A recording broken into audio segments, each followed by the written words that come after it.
Qanday подписчиктер. Менин атым Байел. Бир нерсени айтып коеюн дедим. Силер деген Драка 3-сезон күтүп атасызбы? Ал негизи чыкпайт. Ал жанакы 1-сериясы. Ал жөн эле проверка болчу. Биз, ушундай чыгарбай калдык.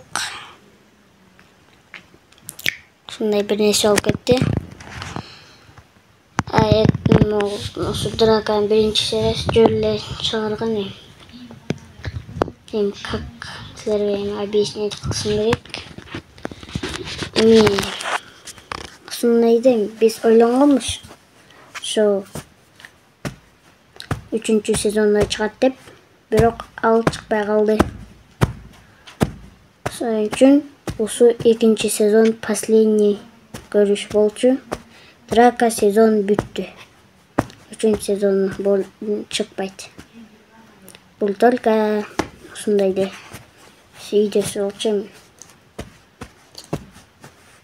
Ана, сону айтып коеюн дегем. Давайте.